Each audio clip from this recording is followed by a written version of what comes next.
Begin by reading the special counsel regulations by which you were appointed. It reads, quote, "At the conclusion of the special counsel's work, he or she shall provide the Attorney General with a confidential report explaining the prosecution or declinations decisions reached by the special counsel." That correct? Yes. Okay. Now, when a regulation uses the word "shall provide," does it mean that the individual is in fact obligated to provide what's being demanded by the regulation or statute, meaning you don't have any wiggle room, right? I'd have to look more closely at the statute. Well, I just read it to you.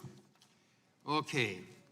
Now, volume 2, page 1, your report boldly states, "We determined not to make a traditional prosecutorial judgment." Is that correct? I'm trying to find that citation, Congressman.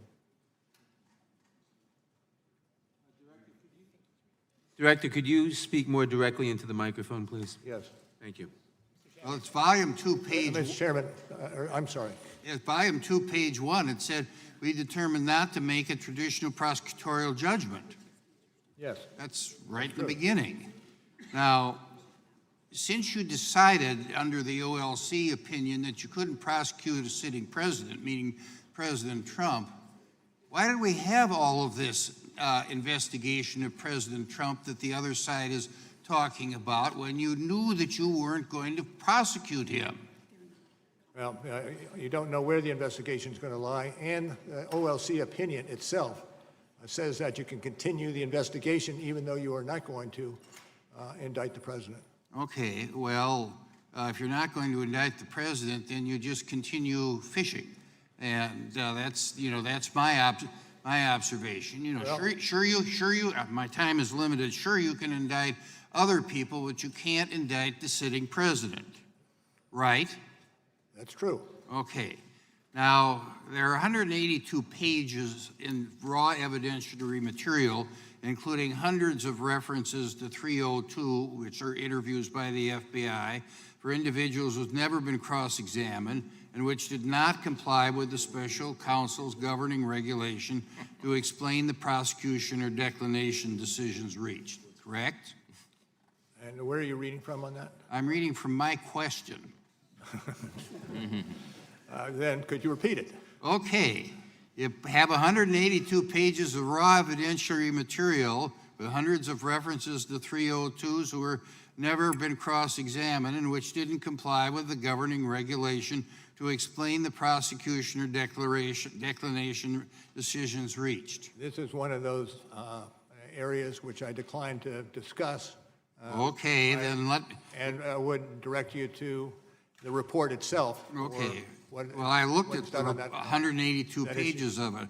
You know, let me switch gears. Mr. Shabbat and I were on this committee during the Clinton impeachment. Now, while I recognize that the independent counsel statute under which Kenneth Starr operated is different from the special counsel statute, he, in a number of occasions in his report, stated that President Clinton's actions may have risen to impeachable conduct, recognizing that it is up to the House of Representatives to determine what conduct is impeachable. You never used the term raising to impeachable conduct for any of the 10 instances that the gentlewoman from Texas did. Is it true that there's nothing in volume 2 of the report that says that the president may have engaged in impeachable conduct? Well, we have studiously kept in the center of our investigation our mandate, and our mandate does not go to other ways of addressing conduct. Our mandate goes to developing the report and turning the report into the Attorney General. With due respect, it seems to me, that there are a couple of statements that you made, that said that this is not for me to decide, and the implication is that this is for this committee to decide. Now, you didn't use the word impeachable conduct like Starr did. There was no statute to prevent you from using the word impeachable conduct. And I go back to what Mr. Radcliffe said, and that is that even the president is innocent until proven guilty. My time is up. Gentleman's time is